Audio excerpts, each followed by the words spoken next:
Muy buenas noches, amigos y amigas de las redes, buenas noches, amigos y amigas de la República Dominicana y el mundo que me siguen. Hoy es martes 21 de julio del año 2020 y voy a seguir con un cuarto análisis, un quinto análisis sobre las causas que motivaron la derrota en las pasadas elecciones del Partido de la Liberación Dominicana. El punto número 8 tiene que ver con el desgaste. Sin duda, señores, quien analiza la política a través del tiempo, no solamente en la República Dominicana, sino también en todas partes del mundo, vemos como el desgaste de los partidos en el poder, por más bien que lo estén haciendo, es demoledor en muchas ocasiones con figuras nuevas que surgen en el ambiente político. Podemos ver en ejemplos como el caso del PRI en México, que duró más de 20 años en el poder consecutivamente. Y vemos cómo el desgaste, por más que el gobierno lo estaba haciendo bien, lo decía el mismo presidente Danilo Medina en una ocasión que analizaba la situación política del país, creo que antes de ser presidente, y decía que el desgaste es fatal, el desgaste en el poder es fatal para los gobernantes, porque llega un momento que por más que lo esté haciendo bien, ya la gente desea un cambio, ya la gente quiere otra cosa, y es injusto. Es injusto porque todos los cambios no son buenos, todos los cambios no son correctos, pero cuando la gente ve que la oposición política está haciendo una oferta creíble de cambio, está haciendo una oferta que ve un poquito de esas ansias de cambio y de poder lograrla por ahí, por esa vía, pues inmediatamente la gente dice por ahí que vamos. Y si esto sumamos los demás puntos anteriores que he tratado, los 7 puntos anteriores que he tratado, y usted lo une con el desgaste del PLD en el poder, señores, estamos hablando de un gobierno 96-2000 con un receso solamente del 2004. Después el PLD ganó 2004, 2008, 2008, 2012, 2012, 2016, 2016, 2020. Estamos hablando de 20 años de gobierno. Entonces, todo eso provoca un desgaste increíble en el poder del partido.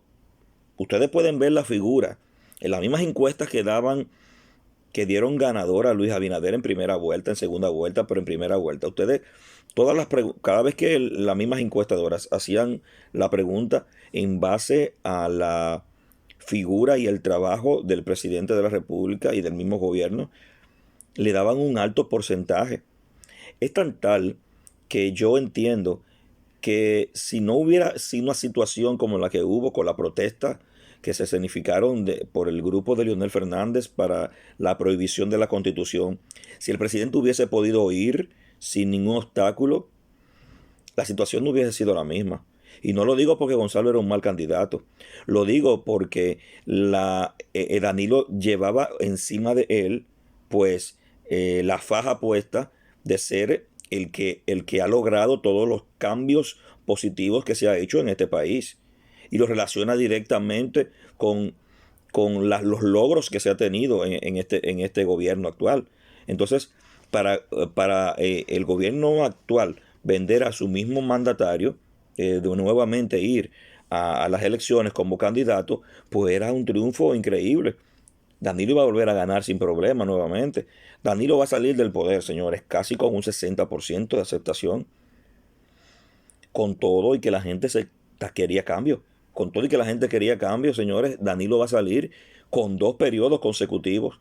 Va a ser, creo que el presidente, después de la vida democrática de la República Dominicana, que va a salir después de 8 años de gobierno, va a salir con el más alto porcentaje de aceptación de gobernante alguno. Pero yo quiero analizar también el punto número 9. Y el punto número 9 es el caso del mismo candidato. Señores, Gonzalo era un buen candidato. sin duda alguna, la capacidad de Gonzalo, pues, para poder gobernar nuestro país. Y sobre todo ese sentimiento de querer, ese humano, de querer hacer, de querer soñar por la República Dominicana, de ayudar, de ser humano, era increíble. Y se iban a lograr muchas cosas con Gonzalo. Muchas. Pero lamentablemente, Gonzalo también tenía sus debilidades, como lo tenemos todos. Yo me recuerdo cuando yo hice mi primer comentario en YouTube, que grabé mi primer comentario. O sea, yo no sabía ni siquiera por dónde era que iba a empezar. Y cualquier simple errorcito que yo tenía, yo cogía, apagaba la cuestión y volvía de nuevo. Porque yo entendía que yo debía ser perfecto. Y que yo debía poner todas las S donde iban. Y que si yo me equivocaba, me ponía la mano a la nariz, ya era un problema. No, déjame grabarlo de nuevo. No, señores. Entonces hay personas que tienen un miedo escénico a las pantallas de televisión, a las grabaciones, a hablar delante del público. Y no es por falta de capacidad. Es que 2 más 2 son 4. Y hay personas que cuando están enfrente de una pantalla, señores, no saben la respuesta. Se le olvida. Se atortojan. Se vuelven locos.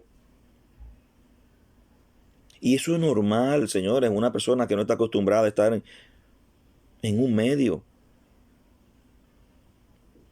Y Gonzalo lo agarramos asando batata en cuanto a su dominio de oratoria. Gonzalo puede ser inteligentísimo, como lo es, capacitado como lo es, pero no necesariamente tenía ese dominio de oratoria. Y eso provocaba que cometiera errores, como lo cometemos todos nosotros, pero a Gonzalo no se lo perdonaron nunca. Nunca se lo perdonaron. Cosas simples que nosotros cometemos errores magníficos, mucho más grandes. Pero nosotros no somos los candidatos presidenciales. A ese candidato presidencial llamado Gonzalo Castillo, nada más estaban acechándolo, o sea, que se equivocara. Señores, Luis Abinader, en la carpa que se puso en La Vega, fueron 20 camas que se pusieron ahí. ¿Te digo cuánto dijo el presidente que se habían instalado? 200 camas. Así mismo, 200 camas. Y la vicepresidenta lo miró y dijo, también repitió, 200 camas. Y después parece que alguien le dijo, y él dijo, no, 20 camas. Se equivoca, señor, la gente se equivoca. Pero a Gonzalo no se lo perdonaban. Y hacían memes, y hacían chercha y canes con eso. Pues nunca se lo perdonaron. Señores, otra cosa que voy a tratar, que es el punto número 10, para con el otro comentario ya hacer el punto número 11 y 12, y terminar pues los 12 puntos que quería analizar, es otra cosa que le hizo daño grandemente al PLD en las elecciones pasadas, en las dos elecciones pasadas, y fue la suspensión de las elecciones municipales del 15 de febrero. Esa suspensión, señores, fue fatal para el PLD. Fatal. Porque el PRM supo sacar provecho político de esa suspensión, acusando al gobierno y al Partido de la Liberación Dominicana, junto a la Junta Central Electoral, de ser los responsables de la suspensión de esas elecciones. Y aquí la mayoría de municipios, el PLD lo tenía ganado. Luego de esa suspensión, que se creó ese ambiente negativo contra el PLD, contra el gobierno, luego de la andanada de innumerables acusaciones de la oposición, luego de las protestas frente a la Plaza de la Bandera, donde no se le iba a protestar a la Junta, se iba a protestar también contra el PLD, porque se entendía que fue el PLD. La oposición supo sacar, no un 100%, la oposición supo sacarle un 200% de provecho político a esa situación. Los popis y la clase rica fueron al frente de la Plaza de la Bandera con sartenes nuevos, porque ni siquiera tenían sartenes viejos, ni siquiera tenían cacerolas viejas. Sartenes nuevos que acabado de comprar con su sello y todo, a hacer cacerolazos.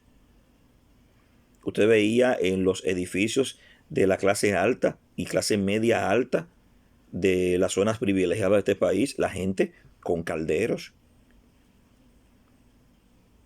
con los famosos cacerolazos. ¿Por qué pasaba esto? Esto pasaba precisamente por lo que lo decía en el punto 4 del sustento del voto a la clase pobre. La mayoría de políticas sociales se hicieron para la clase pobre, para cerrar esa brecha de ricos y pobres. Y eso molestó a la clase alta de este país y a la clase media alta, volviéndolo en contra del gobierno. Y ellos cogieron este mando y salieron a los blanquitos y los muchachitos de clase alta a hacer su show en el frente de la Plaza de la Bandera.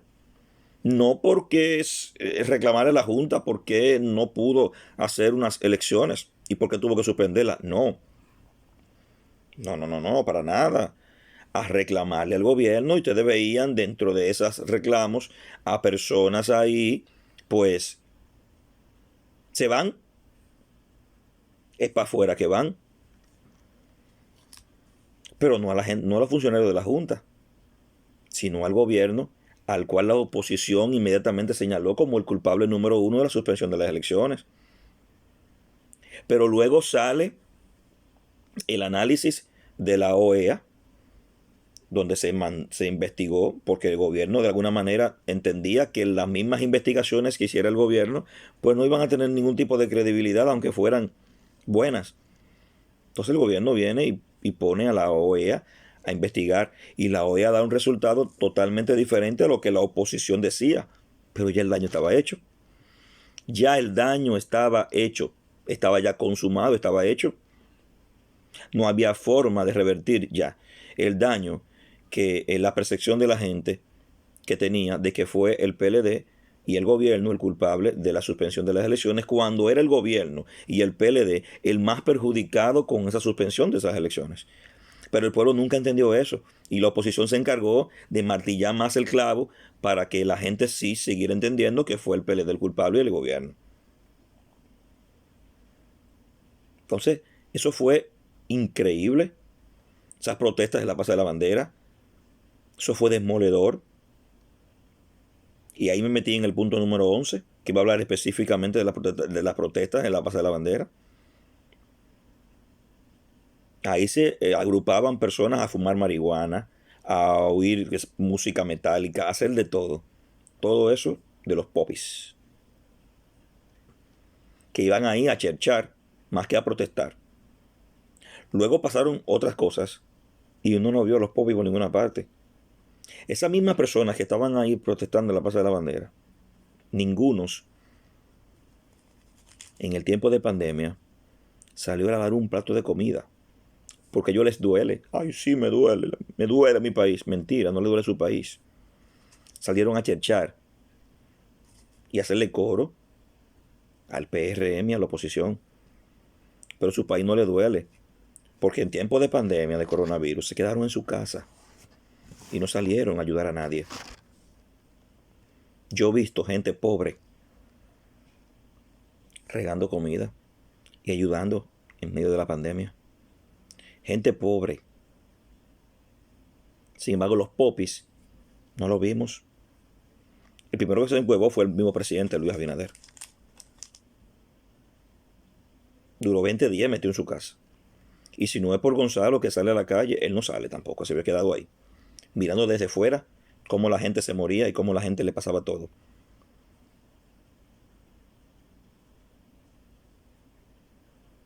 Y un último punto que voy ya a agotar, para culminar con el análisis de los puntos más relevantes, porque hay más, es la ineficiencia de los aliados del PLD. Y voy a mencionar uno en principal, el PRD. Señores, la traición que hubo y esa falta de eficiencia de los partidos aliados es increíble. Increíble. Yo hice un comentario, eh, escribí en Twitter, cómo en mi sector, el barrio 27 de febrero, desde las elecciones municipales, habían dirigentes del PRD nombrados en el gobierno trabajando para el PRM. Y yo me preguntaba, ¿y dónde están los dirigentes de ese partido en cada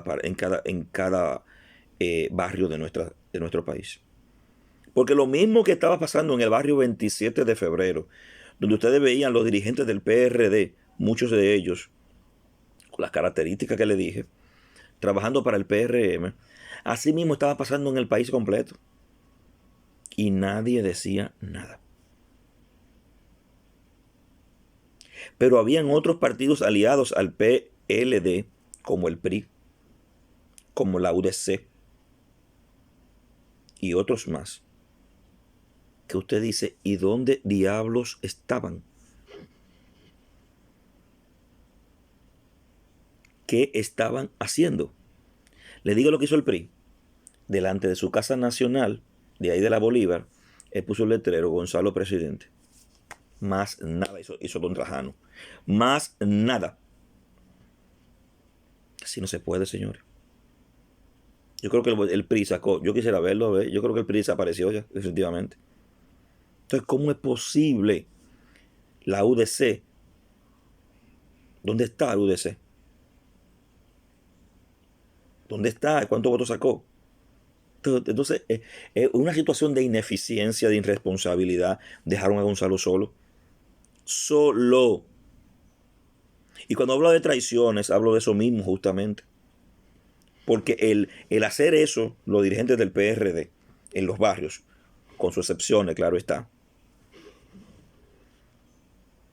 y de otros partidos, es una traición a Gonzalo y al PLD.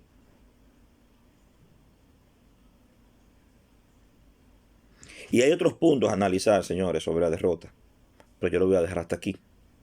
Porque yo voy a analizar ahora, a partir de hoy, las decisiones que está tomando el elegido presidente de la República, Luis Abinader. Porque yo voy a hacer una oposición constructiva. Yo voy a hacer una oposición responsable. Así que nos vemos en un próximo análisis.